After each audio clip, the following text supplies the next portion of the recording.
Pero kung bago ka pa lang sa aking channel, paki-like, share, and click the subscribe button and the notification bell para lagi kayong updated sa mga parating ko pang uploads.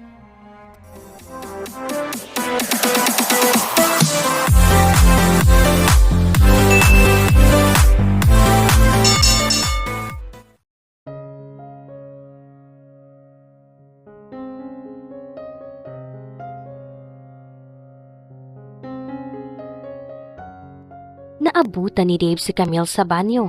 Naghihilamos ito. Mula sa likuran ay niyakap niya si Camille at hinalikan sa leeg. Ang bango naman ng asawa ko. Ang bulong ni Dave sa tenga ni Camille. Isang malungkot na ngiti ang gumuhit sa mga labi ni Camille. Pilit niyang pinasaya ang sarili. Good morning, ang sagot ni Camille at tumingon siya kay Dave. Napansin ni Dave ang mga mata ni Camille na tila baka gagaling lang sa iyak. Hey! Have you been crying? Ang alalang tanong nito sa kanya. Camille shook her head. Hindi no. Bakit naman ako iiyak? Baka dahil sa kulang na ako sa tulog at late na ako laging nakakatulog. Dati si Alex lang ang pumupuyat sa akin. Ngayon dalawa na kayo? Niyakap siyang muli ni Dave at bumulong sa kanyang tenga. Well, I didn't hear you complaining. As I recall, you were whimpering and moaning. Ang pulong ni Dave habang marahang kinakagat-kagat ang tenga ni Camille na di maiwasan ng di makiliti. Dave, gising na si Alex. Ang tanggi ni Camille, pero ang totoong dahilan ng kanyang pagtanggi ay hindi si Alex ang dahilan, kundi ang mga narinig niya kanina sa kwarto ni Emily. Dave groaned. Okay. We'll be having the whole day naman, just the two of us. Ang bulong ni Dave, kumunat naman ang noon ni Camille. Bakit? Wala ka bang engagement ngayon? Ang tanong niya. Wala. And I made my schedule free for today para magkasama tayo. Ang sagot ni Dave sa kanya na di pa rin inaalis ang pagkakayakap nito sa kanya. At bakit tayong dalawa lang? Sino magbabantay kay Alex? Ang muling tanong niya. I called Manang Lori again para bantayan si Alex maghapon tayong mawawala. We'll spend the day with each other at hindi dito sa bahay, sa ibang lugar. Ang sagot ni Dave. May kinikimkim man na sama na loob ay nakaramdam pa rin ng tuwa si Camille dahil sa ipinapakitang effort ni Dave na makasama siya. You go and prep yourself. Hintayin ko lang si Manang Lori sa ibaba dan magbibihis na rin ako. Ang sabi ni Dave sabay halik sa pisngi ni Camille at bago ito naglakad papalabas ng kwarto. Saan ba tayo pupunta? I hope nothing fancy. Ang sabi niya. Just wear something casual kung saan ka komportable. Ang sabi sa kanya ni Dave bago siya lumabas ng kwarto. Hindi pa rin napigilan ni Camille ang hindi ngumiti. Kahit papaano ay gumagawa ng paraan si Dave na makasama silang dalawa.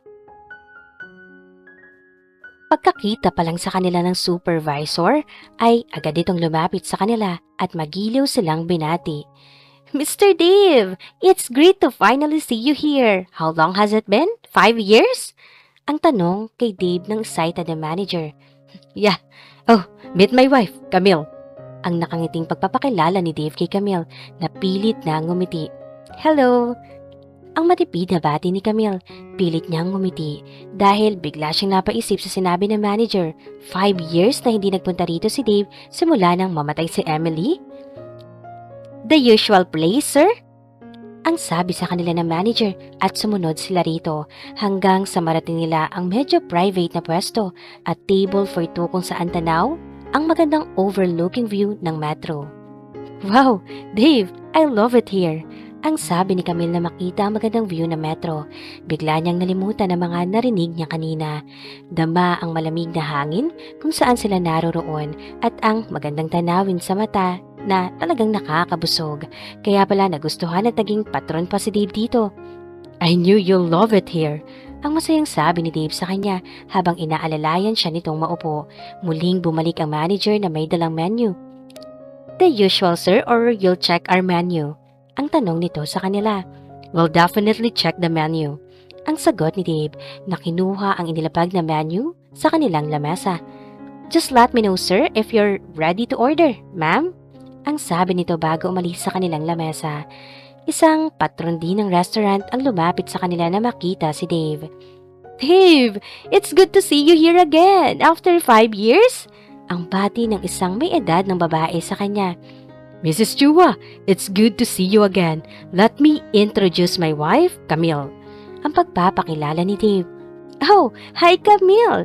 It's a good thing at nag-asawa ulit tong si Dave. Ang sabi nito kay Camille sabay tingin ulit nito kay Dave. And Dave, magaling ka talaga pumili. She's very pretty. Thanks, Mrs. Chua. Ang masayang sagot ni Dave. Oh, I won't bother you two. Enjoy your lunch. See you again, Dave and Camille. Ang sabi nito bago umalis. Sandaling nawala sa isip ni Camille ang gumugulo sa isip niya dahil sa masarap na pagkain, masarap na kwentuhan at magandang tanawin. Saan naman tayo susunod na pupunta? Ang tanong ni Camille. Umiinom siya ng iced tea at katatapos lang nilang kumain. Secret! Basta, dadalhin kita sa mga lugar na parte ng buhay ko. Ang sagot ni Dave. Balak niya sanang dalhin si Camille sa puntod ni Emily para ipakilala si Camille sa dating asawa at bilang parte ng pagtatapos ng kabanata ni Emily sa buhay niya. Gusto niyang ipakita kay Camille na tuluyan na niyang nalagpasan ang pait ng nakaraan. Kinabahan si Camille sa sinabi ni Dave. Parte ng buhay niya?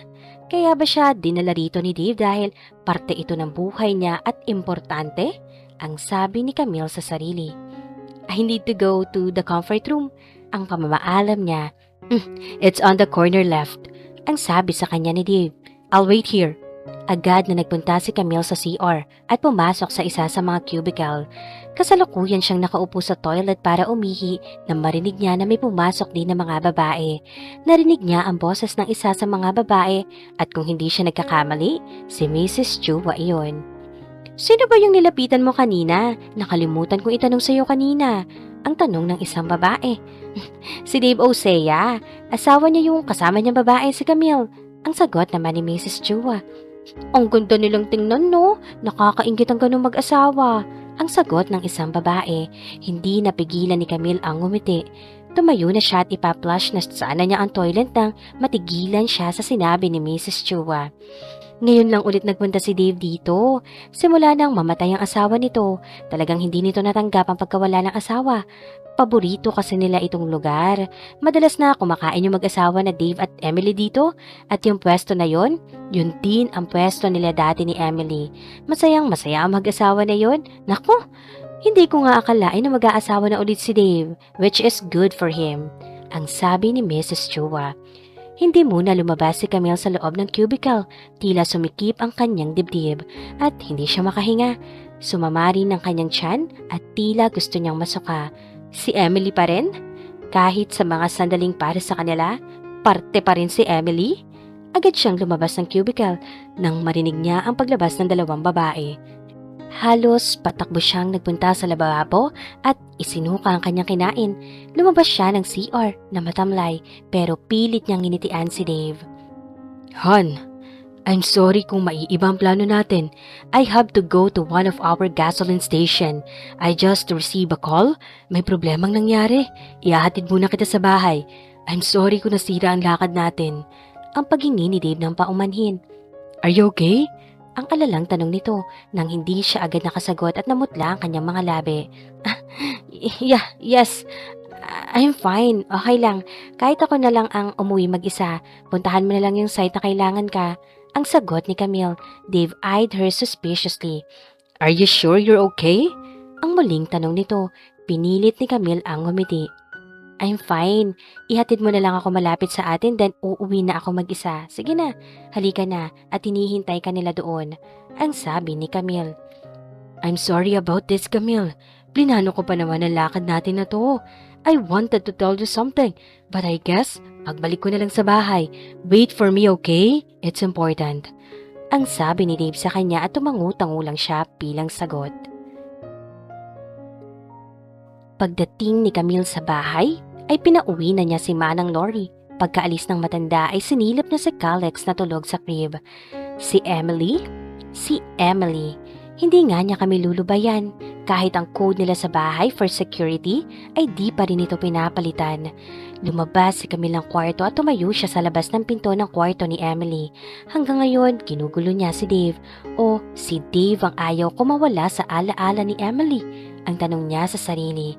Hinawakan niya ang doorknob at pinihit niya iyon at laking gulat niya nang bumukas ang pinto na laging nakakandado. Huminga muna siya ng malalim, tila hinahanda niya ang sarili sa kung ano man na makikita niya sa loob. Pagpasok niya at pagbukas ng ilaw, ay para siyang binuhusan ng malamig na tubig sa tumambad sa kanyang mga mata. Halos di makahinga si Camille. Ang isang kamay niya ay itinakip niya sa kanyang dibdib para pigilan ang hinagpis sa kanyang bibig, habang ang isang kamay niya ay nakahawak sa kanyang dibdib. Tumambad sa kanya ang tila altar o museo na para kay Emily. Sa may dingding sa gitna ng kwarto kung saan may makipot na lamesa, ay punong-puno ito ng mga piyonis na bulaklak. At sa tingin ni Camille, napinuto lahat ni Dave ang mga bulaklak na nasa hardin. Sa gitna ng dingding, sa ibabaw ng lamesa, ay nakasabit ang isang malaking portrait ni Emily. Lumapit si Camille sa nakasabit na litrato. Tumingala siya at pinagmasdan ng half-body portrait ni Emily. Nakalagay ang kulay brown nitong buhok na nakapin ang magkabilang side. Tila talon ang kulot at brown na buhok nito na dumaloy sa mga balikat ni Emily. Mestiza ang babaeng nasa larawan at ang nakakapanindig balahibo ay ang mga mata nitong kulay asul na tila ba tiningnan din siya. Sa portrait ang nakasuot si Emily ng kulay puting damit na tila ba isang trahe de boda. Inalis ni Camille ang kanyang mga mata sa larawan at tiningnan niya ang paligid. Puro gamit pambabae ang nasa loob at sa tingin ni Camille ay kay Emily itong lahat. Pero ang mas ikinasakit ng kanyang damdamin ay ang mga gamit ni Emily na nakalatag sa kama. Nakakalat doon ang mga litrato nito at nilang dalawa ni Dave. Dinampot niya ang mga larawan at isa-isa niyang tiningnan. Halo-halo ang mga litratong nakakalat sa kama. May mga kuha noong araw ng kanilang kasal. Tiningnan iyon ni Camille at tila ba kinukurot ang kanyang puso habang isa-isa niya iyong tinitingnan. Ang saya-saya nila sa litrato. Kitang-kita ni Camille ang labis na pagmamahal sa mukha ni Dave para sa asawa na tila ba isang prinsesa sa litrato. May mga kuha sila sa iba't ibang lugar na pinuntahan nila, mga lokal at ibang bansa, at nakita din niya ang isang kuha nila ni Dave at Emily sa isang pamilyar na lugar, ang lugar na pinuntahan nila kanina. Halos hindi makalunok si Camille sa labis na emosyon na kanyang nadarama. Ito ba ang ginagawa rito ni Dave sa loob ng kwarto ni Camille? Ang kwarto na tila ba buhay pa rin na nagmamay-ari nito? Araw-araw bang binabalikan ni Dave ang mga ala-ala nila ni Emily? Si Emily nga ba ang gumagambala sa kanila o si Dave ang gumagambala kay Emily? Ang naiiyak na tanong ni Camille. Hindi na niya kaya pa ang magtagal sa loob. Para bang sinasakluban at tiniipit siya ng 4 na kanto ng silid na iyon. Kailangan na niyang lumabas ang sabi ni Camille sa sarili at nagmadali siyang lumabas ng kwarto. Paglabas niya ay naghahabol siya ng hininga at kahit pa may aircon ay pinagpawisan siya. Pawis ba yun? O mga luha na niya ito na di na niya mapigilang dumaloy sa kanyang mga mata? Nang marinig niya ang iyak ni Calex mula sa silid nito, agad na nagpunta si Camille sa kwarto ni Calex. Pinunasan niya ang kanyang mga mata at dinampot niya si Calex sa crib nito. Tiningnan niya ang oras na para pakainin niya ito sa ibaba. May dinaramdaman na mabigat sa dibdib ay ipinagpatuloy ni Camille ang mga nakagawian na niyang gawin sa bahay. Habang pinapakain niya si Calex, ay muli na namang dumaloy ang mga luha sa kanyang mata hanggang kailan niya tatanggapin ang ganitong kalagayan niya. Tila ba siya ang nanghimasok sa relasyon nila Dave at Camille? Tila ba katawan lang ang habol sa kanya ni Dave at kay Emily pa rin ang puso nito? Tila ba siya ang kabet at si Emily pa rin ang tunay na asawa nito sa kabila ng pagiging patay nito? Hindi niya kaya ang ganitong sitwasyon. Hindi. Ang naluluhang sabi ni Camille sa sarili at sa di inaasahang mga sandali, biglang lumabas sa mga labi ni Calex ang salitang dada. Natatawang naiiyak si Camille na marinig niya iyon. Kailangan ba niyang magstay at masaktan siya alang-alang kay Calex? O magpapaubaya na siya kay Dave para kay Calex para isalba ang sarili niyang damdamin at pagkatao na unti-unting nadudurog? Baka kapag nagtagal pa siya at durog na ang puso at kaluluwa niya. Patuloy sa pagsambit si Calex ng mga katagang dada. Kinuha ni Camille ang kanyang phone at tinawagan niya si Dave. Inilagay niya ang usapan sa speaker. Nang sagutin ni Dave ang tawag, ay di siya nagsalita.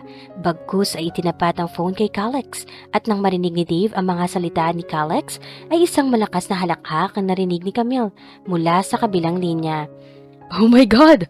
I'm so happy! I love you, Calex!" Ang sabi ni Dave sa phone. "Camille, I'm on my way there. Can't wait to see both of you." Ang sinabi ni Dave bago nito pinatay ang phone. "I love you." Ang bulong ni Camille. Masakit para sa kanya na siya lang ang nagmamahal sa kanilang dalawa. Si Emily na matagal nang patay ay tila buhay pa rin ito kung kausapin ni Dave at pagsabihan ng pagmamahal nito. Nakapagdesisyon na siya. Tulad ng sinabi ni Dave sa kanya noon, she has a choice. Excited nang umuwi si Dave sa bahay. Sandali siyang tumigil sa isang flower shop para bumili ng mga bulaklak para kay Camille. At napansin din niya ang box ng mga chocolates sa isang eskaparate. Chocolates and roses ni hindi niya naligawan noon si Camille. At ngayon, iyon ang gagawin niya kasabay ng pag-amin niya ng pag-ibig rito. And he will open up to her about his past that he had finally moved on. Tila ba may pakpak ang kanyang mga paa sa bawat hakbang niya habang papasok ng bahay. Naabutan niya si Camille na nakaupo sa sofa kasama si Calex na nasa walker nito. Tumayo si Camille na makita siya habang si Calex ay tila sabik na makita si Dave kaya agad na lumapit ito sa ama. "Tata? Tata? Tata?" Ang paulit-ulit na sambit ni Calex na nagdulot naman ng malapad ng ngiti sa mga labi ni Dave. Hinagkan niya ang pisngi ng anak at saka siya lumapit kay Camille. Nanatili itong nakatayo at nakatingin lang sa kanya. Hindi katulad ng dati na sinasalubong siya agad nito ng halik sa mga labi. Naglakad siya papalapit kay Camille na may malapad ng ngiti sa mga labi para iabot ang isang dose-dose ng pulang rosa sa chocolate. Pero nabura ang ngiti niya sa mukha na makita niya ang maleta nito. Kumunot ang noo ni Dave at nagtaka. He gave a question look at Camille. "Saan ka pupunta?" Ang takang tanong ni Dave. "I want an annulment." Ang sagot ni Camille. Tila ba sinampal si Dave sa mukha nang marinig niya ang mga sinabi ni Camille. Bigla siyang natigilan at ilang beses pang napakurap ang kanyang mga mata. Na tila ba namamalikmata lang siya at hindi niya nakikita ngayon si Camille na lumuluha habang nakatayo sa harapan niya. Kumunot ang noo ni Dave. "Why?" Ang tangi niyang naitanong. Camille shook her head habang patuloy na dumadaloy ang mga sariwang luha sa kanyang mga mata. "Tell me! Damn it! I need to know. Anong dahilan mo para iwan ako?" Ang galit na tanong ni Dave. Nawala na nga ang una niyang asawa. Ngayong nakabangon na siya, iiwan na naman siya ng babaeng pinakamamahal niya. Baka tuluyan na siyang mabaliw. "I can't compete with her." Ang pasigaw na sagot ni Camille at nabasa niya ang pagtataka sa mukha ni Dave. "I can't compete with Emily, Dave. I can't compete with her for your love. I love you. Pero di ko kayang hindi mo rin ako mahalin. Kaya tulad ng sinabi mo noon sa akin na mayroon akong choice at ngayon ay pinili kong di masaktan. Mahal na mahal kita, Dave. Pero ayokong araw-araw ay unti-unti mong dudurugin ang puso ko." Ang sabi ni Camille. Binitiwan ni Dave ang bitbit na bulaklak at tsokolate. At sa ilang hakbang ay pumaloob siya sa mga bisig ni Dave. "Oh, Camille! Camille, my wife!" Ang sambit ni Dave habang yakap ng mahigpit si Camille. At paulit-ulit na hinagka ng ibabaw ng ulo nito. "Huwag mo kong iwan, Camille. Mahal na mahal kita. Hindi ko kakayanin kapag nawala ka sa akin." Ang sagot ni Dave. Tumingala si Camille para tingnan ang mga mata ni Dave. Nagtatanong ang kanyang mga mata rito. "Mahal mo ko?" Ang gulat na tanong ni Camille. Sinalubong niya ang mga labi ni Dave na unti-unting bumaba sa kanyang mga labi. Nagsanib ang kanilang mga labi. Nangusap ang mga iyon na tila ba nagpapalitan ng damdamin at pagmamahal. "Pero ang akala ko mahal mo si Emily. Narinig kita sa kwarto nito at pumasok ako sa loob ng kwarto niya." Ang sabi ni Camille at naghihintay siya ng violenteng reaksyon mula kay Dave pero hindi galit ang nakita niya sa mga mata nito kundi panandali ang kalungkutan at biglang napalitan ng mga ngiting tila ba ay nagtagumpay siya sa isang unos.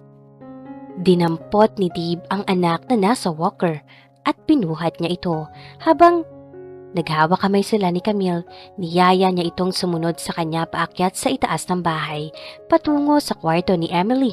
Pagpasok sa loob, ay naupo sila sa kama, kasama ng mga nakakalat na mga litrato at gamit ni Emily sa ibabaw nito. Dave looked at Emily's portrait, habang si Camille ay tahimik at naghihintay kay Dave na magsalita. Sa loob ng 5 taon, gayon lang ako pumasok sa loob ng silid ni Emily na hindi nakaramdam ng matinding pag-uusig ng aking konsensya. Ang panimula ni Dave, I met Emily when I was still an apprentice sa negosyo ng aking ama. Anak siya ng isang negosyante na kumuha ng prangkisa sa amin. I fell in love with her the moment I laid my eyes on her.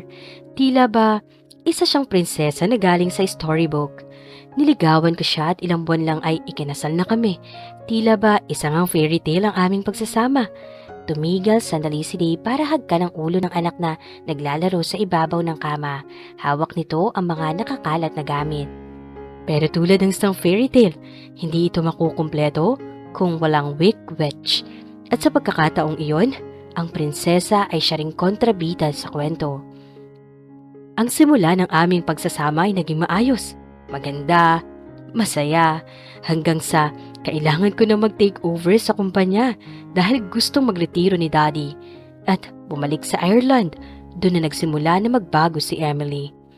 Sa lahat ng lakad ko, lalo na kapag out of town, ay laging nagdududa si Emily. Hindi ko naman siya maisama dahil masela ng kalusugan ni Emily. Hindi siya pwedeng mapagod o ma-stress dahil madali siyang magkasakit, kaya naiiwan siya lagi rito sa bahay. At sa tuwing aalis ako, hindi pwedeng hindi niya muna ako sigawan, singhalan at pagdudahan na kunwari lang ang lakad ko na business trip at mambababae lang ako o di kaya ay kasama ko ang babae ko sa trip ko na yun. Para matigil na ang pagdududa niya ay hindi na ako umaalis ng bahay. Dito na ako nagtatrabaho. May representative na ako which was Ace na aking business partner sa tuwing may out of town to close some deals. Tila ba nakulong ako rito sa loob ng bahay. Lahat ng lakad ko kung lalabas man ako to run some errands ay dapat alam niya ang lahat ng lakad ko. At hindi rin dapat ako magtagal. Kapag lumagpas ako ng ilang minuto, tinatawagan na niya ako and she would start to nag at me. Pati mga kaibigan ko ay hindi ko na kinakausap dahil ayaw niyang lumalabas ako with friends. Pero okay lang. Kasi para naman iyon kay Emily, pero akala ko ay okay na ang lahat. I was trying to get her pregnant, you know? Gustong gusto ko na ang magkaanak. Sa loob ng 2 taon na pagsasama namin ay hindi siya mabuntis. Akala ko na may diferensya ako. So I asked her na magpakonsulta kami sa doktor pero mabilis siyang tumanggi. Then one day, she was at the shower. I was looking for something. Hindi ko sinasadya na matabig ko ang handbag niya. At tumahapon ang laman niyon, dinampot ko isa-isa. Naglaman para ibalik sa bag na mahawakan kong isang pill bottle. Hindi ko alam kung para saan yun. Ni wala naman sinasabi sa akin si Emily na may sakit siya. Tinandaan ko ang name ng pill din. Nagpaalam ako sandali na bibili ng pagkain namin. I immediately went to a pharmacy para itanong at nang malaman ko na birth control pills pala yun. I was shocked. Then I was so engulfed with anger. Lahat ginawa ko para sa kanya. At ang tangi pangarap ko na magkaanak ay ipinagdadamot niya sa akin. Ang galit na sabi ni Dave habang taimtim na nakikinig sa kanya si Camille na dama ang sakit na nadarama ni Dave. Bumalik ako sa bahay. Nagalit na galit. I confronted her. We had a fight.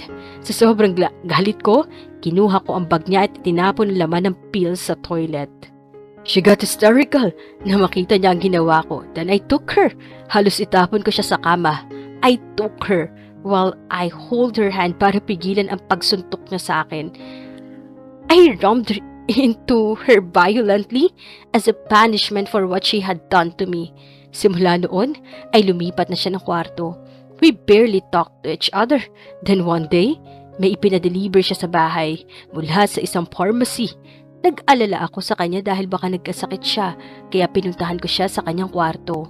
Nahabutan ko siya na kagagaling lang niya sa bathroom at pagkakita niya sa akin ay galit ang nasa mga mata niya. Then she shouted, "What have you done? What have you done to me?" I was so confused. Then I saw that she was holding something. It was a pregnancy kit and it was positive. Agad ko siyang niyakap. Naalis bigla ang galit ko sa kanya at napalitan ng labis na tuwa. Sa loob ng 1 buwan na nakaranas siya ng morning sickness, inasikaso ko siya. Then one day, lumabas ako para bumili ng prutas para sa kanya. I even bought a bouquet of peonies na favorite niya. Pagpasok ko sa bahay, ay agad akong dumiretso dito sa kanyang kwarto, but what I saw made me scream. Sandaling tumigil si Dave sa pagkukwento. Tila ba nanumbalik na naman ang imahe na kanyang naabutan sa kwartong iyon. Nagkalat ang dugo sa sahig, katabi ng kanyang katawan. I thought she was murdered, pero nakita ko na ang dugo ay galing sa kanyang pulso. She took her life. She took her life maybe because she didn't wanted to have a child and I forced her. I was so consumed with grief and my conscience was killing me. Knowing at me na kasalanan ko ang pagkamatay ni Emily, kung hindi ko siya pinilit sa gusto ko, baka buhay pa siya ngayon. Maybe we have separated pero at least she's alive. Pagkalibing niya, hindi ako lumabas ng bahay. Hindi ako nakikipag-usap sa kahit kanino. My parents live here with me for a couple of months. Sobrang nag-alala sa akin si mommy dahil wala na akong ginawa kundi ang makulong dito sa kwarto. I even consulted a psychiatrist na pumupunta dito sa bahay para hindi ako mabaliw. I took meds for my depression but I stopped. Wala rin namang naitulong sa akin. To help me forget, ginawa ko ang lahat ng mga ayaw ni Emily. Lagi akong nasa labas, I drank and womanized. Kaya nakilala ako bilang playboy. Not until you came into my life, Camille. You healed me. Your love healed me, Camille. Ang sabi ni Dave sa kanya sabay abot sa kamay niyang nakalapat sa ibabaw ng kama. Emily had a choice, but she chose the easy way. But you made a choice na kahit pa magdusa ka na mamuhay kasama ako, magkasama lang kayo ni Calex, and I admired and loved you for that. You didn't nag at me to get what you want, but you fought with me to earn your rights, and I loved you for that. With Emily, I lost my identity. I don't even know what I am, my goals in life, but I found it with you, Camille. I found my identity, and that is being a good father to Calex and good husband lover to you, Camille. I love you, Camille Pluma Osea. Please, wag mo akong iwan. Baka ikamatay ko na yun. Ang pagsusumamo ni Dave, tumayo si Camille at lumapit kay Dave para yakapin niya ito na mahigpit. Now, she understands. Naintindihan na niya si Dave. I love you. I love Emily, Camille, as a part of my past. You? I love you, Camille, as my present and my future. I love you, Dave. I'm sorry if I doubted you. Ang sagot ni Camille. Please, be patient with me, Camille. I'm still healing. Let you and Calex heal me, Camille. Ang hiling ni Dave. I can't promise you that everything will be perfect, but I promise to be a better man for you and our children. Then, he tilted her chin to look straight into her teary eyes, full of longing and love, and their mouths melted to seal their promise to heal and love for one another. Stop, Camille, stop! Dave groaned as Camille shook him hard. Pero kahit ano pang pakiusap niya ay di siya pinagbigyan ni Camille. She continued to give him a blow. He stopped talking dahil hindi naman makikinig si Camille sa kanya. Instead, he held a handful of her hair and started moving his hips. He thrust himself inside her mouth. Then his thrust quickened as he reached his peak and found his release inside her warm mouth. You are one naughty, horny, pregnant wife? Ang sabi ni Dave sa kanya habang pinupunasan niya ang kanyang bibig. She kissed him on his mouth. I love you. Ang sagot niya rito. I love you so much, Camille. Ang sagot naman ni Dave habang hinihimas ang 9 months old niyang tiyan. You love me because what I just did? Ang biro ni Camille. I love you for what you did as my wife. Ang sagot ni Dave na isang kurot ang isinagot niya rito. Niyakap naman siya ng mahigpit ni Dave at muling hinagkan ang kanyang labi. Halika na, lumabas na tayo. Baka kung ano pang isipin ng mga yun kung bakit ang tagal natin dito sa kwarto. Ang sabi ni Camille. Alam na nila yun kung bakit tayo pumasok dito sa loob. Di ba halata sa board shorts ko, naninigas kong... Ano ka ba? Ang natatawang saway ni Camille. Kasalanan ko? Kasalanan mo. Panay ang lakad mo sa harap mo. Tapos ang laki-laki na ng boobs mo tapos matambok ang pet mo. Napanganga si Camille sa mga sinabi ni Dave. Hinampas niya ito sa dibdib. Kunwaring nasakta naman si Dave, sabay tawa at hinalikan ang mga labi ni Camille. I love you. Ang muling sabi ni Dave. I love you. Ang sagot ni Camille. Lumabas na sila ng kwarto. Nasa bagong tayo silang beach house na pinagawa ni Dave para sa weekend getaway nilang mag-anak. Kompleto ang pamilya nila Dave. Ang mami at daddy niya ay nagpasyang magstay muna sa Pilipinas para hintayin ang panganganak ni Camille na in any moment ay pwede siyang manganak. Ang mama at tiya naman niya ay kasama din nila at nagkasundo ang tatlong lola. I know that smile. Ang biro ng daddy ni Dave sa anak. Paglabas nila at humalakhak naman na malakas si Dave na ikinapula na mukha ni Camille. Lumapit na sila sa tatlong mga lola na abalang-abala sa paghahanda ng pagkain sa lamesa, habang ang daddy ni Dave ang nagbabantay kay Calex. Maya-maya ay tumunog ang phone ni Dave. Sinagot iyon ni Dave. Ace, ano na? Mukhang tahimik ka nitong mga nakaraan na araw ah. Ang biro ni Dave. Hi Ace! Ang sabi naman ni Camille. Hello Camille! Ang sagot ni Ace. Kailan mo dadalawin ang inaanak mo? Ang tanong ni Camille. Bakit? Lumabas na ba? Ang balik tanong ni Ace. Natawa naman si Camille. Anytime magiging ninong ka na. Ang sagot niya. Okay, say hi to Marco for me. Ang sagot ni Ace at ang tinutukoy ay ang baby sa tiyan ni Camille na isang lalaki. Alright, sige na, mag-secret talk na kayo ng mga escapades nyo ni Dave. Ang sabi ni Camille. Hon! Matino na ako. Ang sagot ni Dave, sabay halik kay Camille bago ito umalis. So, anong balita Ace? Ang tanong niya sa kaibigan. I'm in deep trouble, Dave. Ang sagot nito, biglang nag-alala si Dave sa kaibigan. Are you in drugs? Ang alalang tanong niya. God, no! Ang mabilis na tanggi ni Ace. Then, what is it? I'm getting married. Papalubog na ang araw. Parehong nakahiga si Dave at Camille sa duyan habang nakatanaw sa papalubog na haring araw. Camille sighed. She was so happy and contented. Sa mga lumipas na mga araw, simula nang malaman ni Camille ang tungkol sa nakaraan ni Dave ay naging mas mapangunawa siya sa asawa. She was patient with him. Every time nasasagi muli sa isip nito ang mapait na pinagdaanan, she helped him to heal his wounds. They wanted to say that they were living a perfect life. At bakit naman hindi?